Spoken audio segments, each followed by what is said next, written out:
नमस्कार दोस्तों, welcome back to the student saviour YouTube channel. आज हम आए हैं किसान सर के पास। इस बार इनका एसएससी सीजीएल में सिलेक्शन हुआ है और बहुत ही अच्छी रैंक के साथ रैंक आया है इनका 35 और एसएससी सीजीएल के थ्रू इनका इनकम टैक्स इंस्पेक्टर में सिलेक्शन हुआ है। तो अभी चलिए जानते हैं इनके स्ट्रेटजी के बारे में, कैसे इन्होंने पढ़ाई की, और चलिए इनके बारे में डिटेल्स जानते हैं और क्या स्ट्रेटजी थी, सारे ऑल ओवर हम जानेंगे। तो इस वीडियो को अंत तक देखिए, वीडियो को एक लाइक कीजिए और शेयर कीजिए अपने दोस्तों के साथ, सब्सक्राइब भी कीजिए इस चैनल को। तो सबसे पहले तो सर जी आपको बहुत बहुत बधाई इस मुकाम को हासिल करने के लिए। Thank you sir, thank you so much. Sir सबसे पहले आप थोड़ा सा अपने बारे में बताइए, आप कहाँ से बिलोंग करते हैं, आप मतलब कैसे प्रिपरेशन की है। सर मेरा नाम किशन सिंह है और मेरी ऑल इंडिया रैंक 35 है और मुझे इनकम टैक्स इंस्पेक्टर पोस्ट मिला है। मैं ईस्ट यूपी आजमगढ़ से बिलोंग करता हूँ और मैंने एजुकेशन क्वालिफिकेशन में बीएससी की है, बीएससी पीसीएम से जी। और 12th तक मेरी स्कूलिंग है पंजाब जलंधर से हुई है, Saint Soldier Divine Public School से, और उसके बाद बीएससी मैंने ओपन से करी है सर जी। सर आप आजमगढ़ से है, लेकिन अपने जो स्कूलिंग की है मतलब बीएससी की है आपने पंजाब से, है ना जी? क्योंकि सर मेरे फादर हैं वो सिविल इंजीनियर हैं, प्राइवेट जॉब करते हैं, तो उनका उस समय उधर ही काम था स्टार्टिंग से, तो हम लोग बचपन से ही पंजाब में रहे हैं फिर। अच्छा, तो आप थोड़ा सा अपने बचपन के बारे में बताइए। बाकी आप स्कूलिंग टाइम में कैसे स्टूडेंट थे। सर स्कूलिंग टाइम में मैं कह सकता हूँ कि एक एवरेज स्टूडेंट था, क्योंकि 10th में मेरे 9 CGPA आई है और 12th में मेरे 77% आए हैं। अच्छा। तो एसएससी सीजीएल का आप अपने कब से मतलब सीरियसली प्रिपरेशन स्टार्ट किया। सर सीरियस प्रिपरेशन में जब ग्रेजुएशन के 3rd ईयर में था तब से मैंने सीरियस प्रिपरेशन स्टार्ट की, क्योंकि नेक्स्ट ईयर मुझे डिग्री मिल जाती और मैं एलिजिबल हो जाता सीजीएल के लिए, तो 3rd ईयर से मैंने सीरियस प्रिपरेशन स्टार्ट की थी। तो ओवरऑल कितने साल लगी आपको मतलब यहाँ तक आने में। सर ओवरऑल देखा जाए तो 3rd ईयर से प्रिपरेशन स्टार्ट करी तो 1 साल लगा ग्रेजुएशन मिलने में और 1 साल लगा एग्ज़ाम के पूरे प्रोसेस कंप्लीट होने में, तो 2 साल लग गए सर।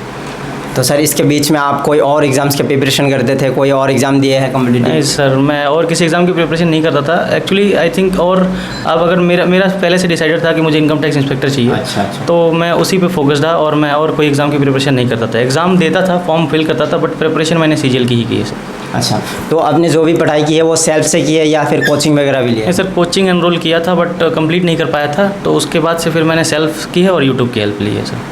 अच्छा। बाकी आप ये बताइए, आप मतलब बहुत सारे स्टूडेंट्स ऐसे हैं जो बुक लिस्ट जानना चाहते हैं, जो न्यू एस्पिरेंट्स है, तो आपका क्या बुक लिस्ट था, कौन कौन से बुक्स आप पढ़ रहे हैं। सर मैथ्स के लिए मैंने किरण की प्रीवियस ईयर की क्वेश्चंस लगाई थी और मॉक्स लगाए थे, और इंग्लिश के लिए Neetu Singh volume 1 MB publication और एक न्यूज़पेपर सप्लीमेंट करता था मैं उस कॉम्प्रिहेंशन के लिए।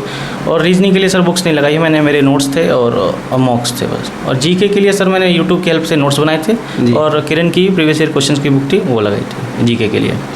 अच्छा, आप डेली कितने घंटे पढ़ते थे, क्योंकि रैंक 35 लाना अपने आप में एक बड़ी बात है और बहुत मेहनत करनी होती है इसके लिए, तो आप कितने मतलब घंटे पढ़ते थे, क्या रूटीन था आपका। सर ये वेरी करता, डेली हमेशा कांस्टेंट तो नहीं रह पाता कि अगर मैं किसी दिन 8 घंटे पढ़ रहा हूँ तो हमेशा 8 घंटे पढ़ूँ, कभी 6 घंटे, कभी 8, कभी 12, कभी 10, ऐसे हो जाता था।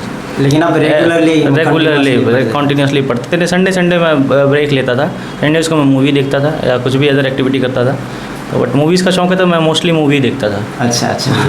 तो सर देखिए, आपका 35 रैंक है, लेकिन स्कोर अपना कितना हुआ है, कितने। सर स्कोर मेरा टोटल 700 में से 608.8 बने। अच्छा जी। और इंग्लिश में मेरे स्कोर था मेंस में 191.25 आउट ऑफ 200 और मैथ में था 191 आउट ऑफ 200। अच्छा, बहुत बढ़िया। बाकी ये बताइए, आपका ड्रीम पोस्ट क्या थी और आपको पोस्ट मिला क्या है। सर ड्रीम मेरी स्टार्टिंग से मैंने अभी बताया कि इनकम टैक्स इंस्पेक्टर था और मुझे यही चाहिए था, इसी के लिए सर प्रिपेयर किया था और ये होपफुली मिल भी गया। अच्छा जी। तो प्रिपरेशन के टाइम में, प्रिपरेशन के फेज़ में आपको बहुत टाइम ऐसा हुआ होगा, डिमोटिवेटेड हुए होंगे या फिर एनर्जी लो फील कर रहे होंगे, उस टाइम आप क्या करते थे, आपके मोटिवेशन क्या था। सर देखिए, ये हर स्टूडेंट के लाइफ में आता है, फेज़ आता है कि आप लो फील कर रहे हैं और लगेगा कि इनसिक्योरिटी है, नहीं हो रहा होगा, नहीं होगा। तो उस टाइम पे मैं अपने मम्मी से बात करता था, मैं डेली की एक्टिविटी उनसे शेयर करता था कि आज ये मॉक में ये स्कोर रहा, आज कम आ गए, क्यों कम आए, आज पढ़ा नहीं पढ़ा। और अगर स्टडी रिलेटेड कुछ मतलब होता था, क्वेरी आती थी, तो एक भैया हैं युवराज भैया और एक जगदीश भैया, उन लोगों से मैं बात करता था और वो लोग मुझे अपनी स्ट्रेटजी बताते थे कि हाँ ऐसा ऐसा होता था, तुम ऐसे ऐसे करो, तो थोड़ा वहाँ से मोटिवेटेड फील होता था। अच्छा अच्छा, तो वीडियो के अंत में जो भी न्यू एस्पेरेंट्स इस वीडियो को देख रहे हैं, जिनको भी CGL के लिए प्रिपरेशन करना है, उन लोगों को आप क्या मैसेज देना चाहेंगे? सर बस यही कहूँगा कि लगे रहिए, अगर मैं कर सकता हूँ तो कोई भी कर सकता है, बस लगे रहिए। अब हार नहीं माननी है, डीमोटिवेशन आएगा, लो फील करोगे, सब कुछ होगा, बट इन द एंड यही मैटर करेगा कि आपकी सक्सेस मिल जाएगी आपको, बस लगे रहेंगे तो। कंसिस्टेंटली पढ़ते रहिए, बस अपने पैशन को फॉलो करिए। चलिए, वंस अगेन आपको बहुत बहुत बधाई इसके लिए। Thank you sir.